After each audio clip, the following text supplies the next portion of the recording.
We're going here.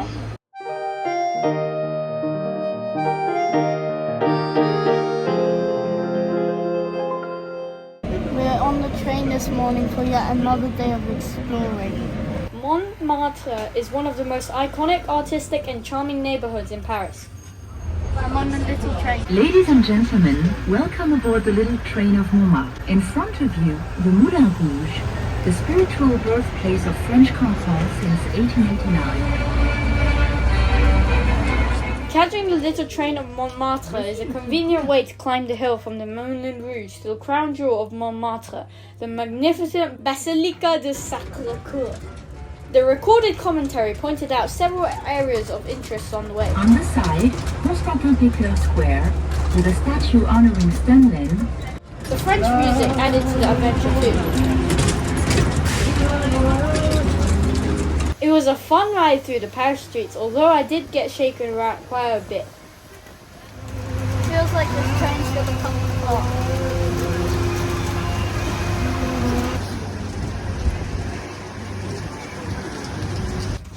I got my first view of the huge church from the train. This looked magnificent in the bright morning sunshine.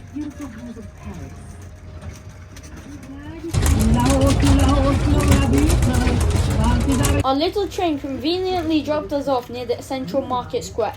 This was a bumpy train. Our first stop was a place many visitors overlook, the Église Saint-Pierre de Montmartre. This isn't just any church, it's the second oldest surviving church in Paris. It is believed to stand on the site of the Roman Temple of Mars, or Mons Martis in French, which is where the name Montmartre comes from. Inside, the atmosphere is incredibly serene. I learned that there's an annual pilgrimage to visit the statue of Our Lady of Beauty, the patron saint of the artist of Montmartre. The church also has a very grand organ that is more than 200 years old. Just a short walk away from the Église Saint-Pierre, you'll find yourself stepping into a living, breathing art gallery. For centuries, Montmartre have been a haven for artists, and this square was once the heart of that scene. Picasso, Cézanne, Lenoir, Toulouse-Lautrec, they all lived and worked in this very neighborhood. While they're not painting here today, their spirit definitely lives on. Today is bustling with talented artists who are ready to capture your likeness or sell you a beautiful piece of Parisian art. You can literally watch art being created right before your eyes. It's a fantastic spot to soak in the artistic ambience, grab a souvenir, or even get your own portrait done. To truly understand the rich culture of Montmartre, a visit to the Musée de Montmartre is an absolute must. Housed in one of the area's oldest buildings, this museum was once home to many famous artists, including Renoir and Suzanne Valadon. Renoir painted some of his most famous works here, and the beautiful Renoir gardens outside are named after him. They offer a tranquil escape from the bustle outside. An earlier version of this swing featured an 1876 painting by Renoir called The Swing, which can now be seen at the Musée d'Orsay. Let's go look around the exhibition. The main museum featured the extensive work of Maximilien Lus. This French artist was born in 1858 and became famous for his beautiful paintings and graphic art. He actually started as a wood engraver, but became best known for his impressionist paintings. Lus moved to Montmartre in 1887. He created over 2,000 oil paintings and had many solo exhibitions during his lifetime. He liked to explore light and shadows and painted many city scenes across Paris. His industrial paintings captured scenes from earlier 20th century construction sites, giving a glimpse into what it was like to be a builder at that time. The museum included a recreation of an artist's home and studio in Montmartre. It helped me imagine what life was like for the artist living here over a century ago.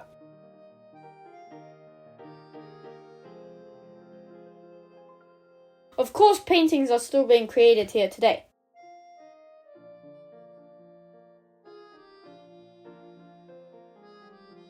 We moved on to the second wing of the museum.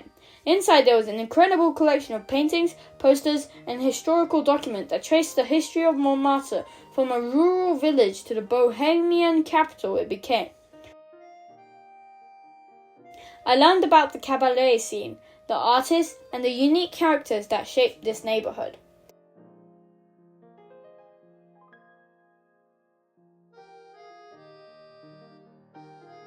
Renoir and Suzanne Valadon were two of the best-known artists who once lived here.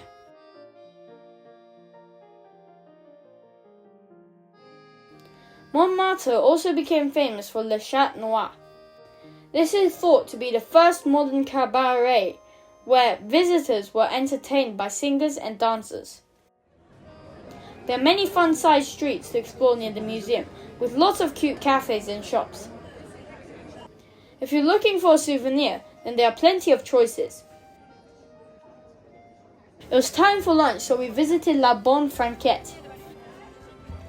This restaurant got its name 100 years ago in 1925 and was once a popular meeting place for local artists. We decided to sit inside to eat. The English menu made it easier for us to make a choice. The restaurant serves more than 200 different wines, so my dad decided to try one of these.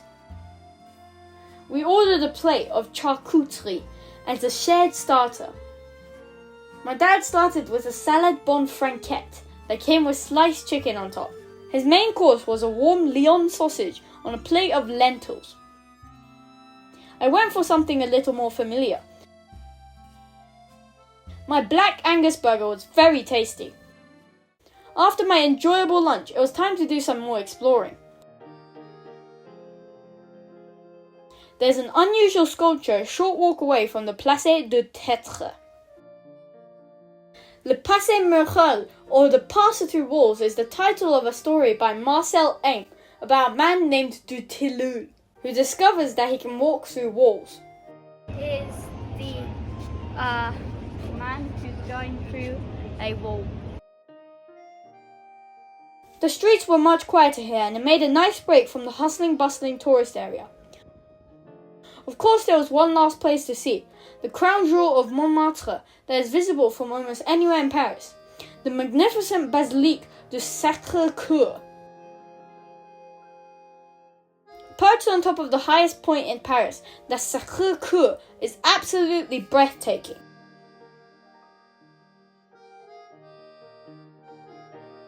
The stunning architecture makes it truly stand out.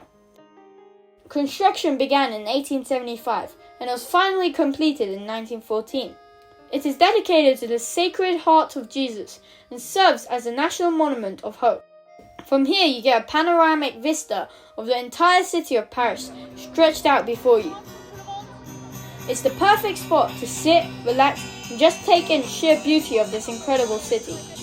On one side you can even see the Eiffel Tower. I decided to just enjoy the beautiful view for a while.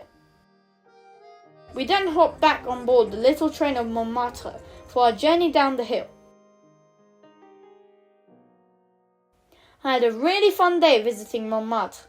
From the ancient history of Église Saint-Pierre, the artistic buzz of Place de Tertre, the fascinating stories at the Musée de Montmartre, and the majestic views from the Sacré-Cœur, this neighborhood of Paris has it all. If you like this video, smash that like button and hit the subscribe button down below.